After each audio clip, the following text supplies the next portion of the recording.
Aquí en el estudio mayor de la radio. Hola, Laví, ¿cómo va? Buen día. ¿Qué tal? Buenos días, Guillermo. Gracias por la invitación. Bueno, bienvenido. Te hicimos madrugar, tempranito viniendo acá a la radio. Sí, cada tanto toca, ¿viste? Bueno, sensaciones de este indicador que estuvo un poquito por encima de lo que estimaban muchas consultoras. ¿A qué se debió? ¿Qué pasó en noviembre? Bueno, las sensaciones, primero, 7 meses consecutivos donde viene aumentando. Aumenta muy levemente, pero ya va el séptimo mes, donde todos los meses un 0,1 más, 0,2 más, pero siempre arriba. Pasando desde 1,5 en mayo, hasta este 2,5 actual. Y bueno, lo que viene pasando es aumento de básicamente alimentos y bebidas, combustibles, que repercuten en el resto de la cadena, porque cuando aumenta la nafta y el gasoil, aumenta el transporte de todos los alimentos en todo el país, en un país que básicamente se maneja en camiones, y eso repercute en el resto de los precios. Y bueno, me parece que está ahí la clave de que un gobierno no logra tener un plan antiinflacionario concreto para ir al detalle, para llegar a lo chiquito, porque bueno, la baja grande se dio, pero la baja chiquita esta no la está logrando. Claro, porque el gobierno, como parte media llena del vaso, te va a decir, bueno, pero el año pasado superó el 100% la inflación, sí. La vamos a llegar al 30% y un poquito más este año. Es una reducción importante. Sí, volvemos al 30%, que es más o menos el número histórico de los últimos 25 años, salvo, dejemos de lado 2023 y 2022, te diría, la final, que fueron años medio extraordinarios también por un montón de cosas, pero bueno, sin contar eso, pero obviamente el gobierno compara contra eso. Volvimos a la inflación de 2007 a 2021, que es en promedio entre 25 y 40% anual, un año más, un año menos, digamos, algunos años un poco menos. Volvimos al 30%, que es ese número histórico de las últimas 2 décadas de Argentina. Pero bueno, me parece que hay un costo social muy importante para llegar a este mismo número que había en las décadas anteriores. Hay recortes muy fuertes, hay una caída del rol del Estado muy fuerte, un ajuste muy fuerte sobre muchos sectores, sobre todo sobre la clase media. Bueno, entonces la pregunta es el precio que se está pagando socialmente para volver al mismo lugar donde estábamos. Me parece un poco alto, eso sí. Para el 2026, que el gobierno proyecta en el presupuesto 10%, es decir, reducir a 1/3 la inflación de este año. ¿Lo ves posible?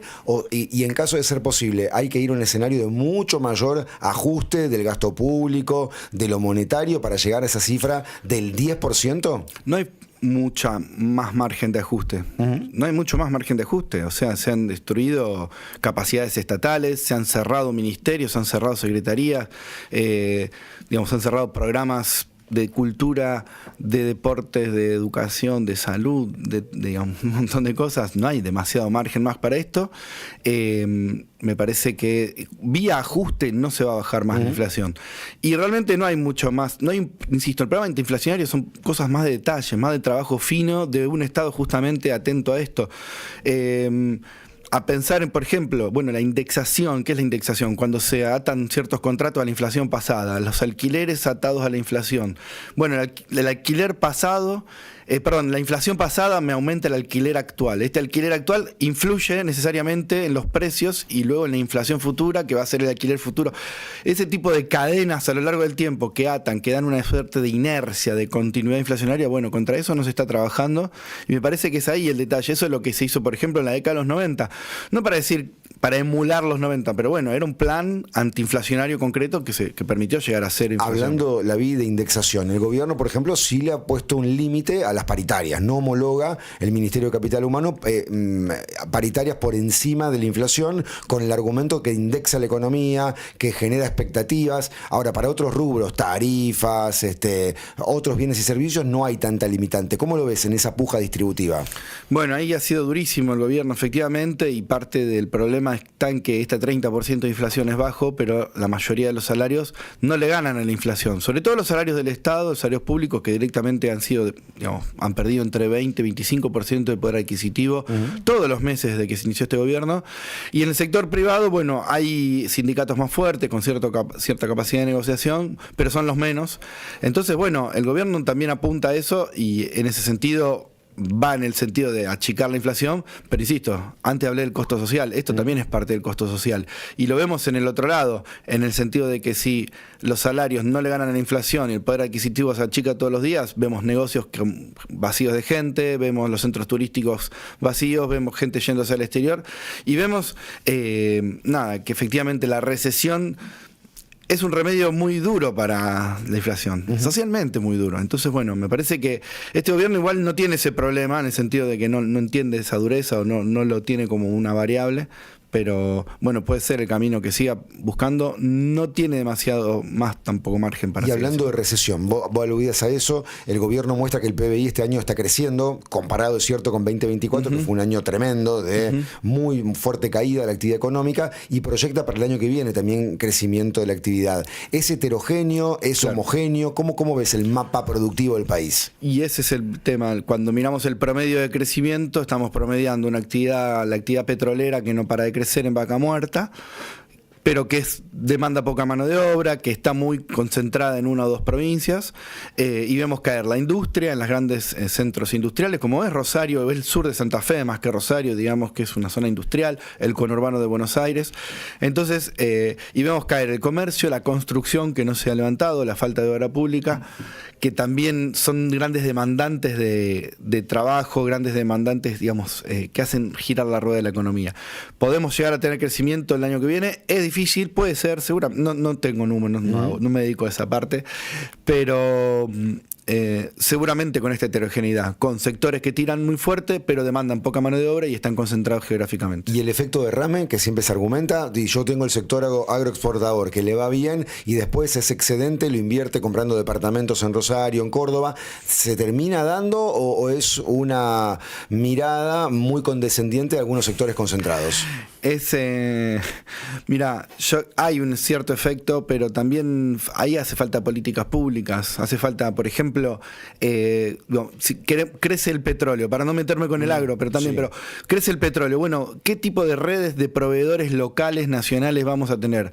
¿Qué tipo de política industrial asociada a ese crecimiento se puede tener? Digamos, promover el compre local, promover cadenas de abastecimiento locales o nacionales para que les sirvan justamente al petróleo. Bueno, eso no se está haciendo, no hay ese tipo de política industrial, se deja todo, y al contrario, el RIGI, por ejemplo, permite que entren entren importados directamente prácticamente todos los insumos. Entonces, bueno, podría haber un cierto derrame, una cierta, más diría, interacción industrial entre estas grandes locomotoras y el resto de la economía, pero también hace falta política y hace falta un Estado presente, pero no un Estado presente en el sentido de que el Estado tenga que tener empresas estatales, sino un Estado que coordine, que piense a largo plazo, que regule, que tire ideas, que le diga al privado es por acá, y eso no se está haciendo, se deja demasiado sin ese tipo de ideas hacia dónde ir. La última, tema dólar, que siempre estaba presente en la agenda económica del país. Parece haber una cierta pax cambiaria, independientemente del tema bandas. Ahí está estabilizado entre 1450, 1470. ¿Ves esa estabilidad cambiaria que vino para quedarse o puede haber algún sobresalto teniendo en cuenta la historia de la Argentina, que los mercados a veces miran con preocupación alguna movida del equipo económico? De hecho, ayer veía que esta colocación de bonos no fue muy exitosa, independientemente que políticamente el gobierno salió fortalecido de la elección. ¿Cómo ves la variable dólar para 2026? Es difícil y no me gusta hacer pronósticos y después alguien escucha en la radio, un economista dijo tal cosa, pero creo que el gobierno está haciendo todo lo posible para sostener el dólar y lo hizo y lo demostró y va a seguir haciéndolo, paga costos por eso el gobierno, se endeuda, pero bueno, tiene en su norte sostener el tipo de cambio. Hubo una corrección este año, hubo una corrección lenta, paulatina, pero finalmente miramos el principio de año ahora, efectivamente aumentó el dólar, más o menos a la par de la inflación. Entonces se va a sostener en la medida que el gobierno logre hacerlo, y el gobierno está haciendo todo lo posible. Imagínate que este año fue con el Fondo Monetario Internacional, y eso fue este año. Pidió ayuda al gobierno norteamericano, veníamos de un blanqueo del año pasado. Siempre se busca una nueva forma de sostener el dólar. Bueno, va a seguir endeudándose, y si tiene acceso a los mercados internacionales más todavía o nacionales. Y por otro lado, no acumula reservas, que es lo que muchos le están pidiendo para tener poder de fuego en caso de alguna corrida. Efectivamente, no lo hace, espera en todo caso acceder a mercados y sostenerlo. En ese sentido es bastante heterodoxo el gobierno, porque no hace lo que se está esperando.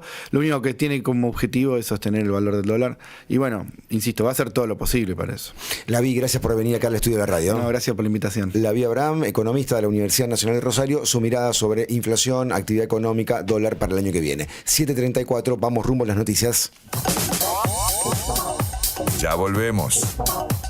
Hay mucho más.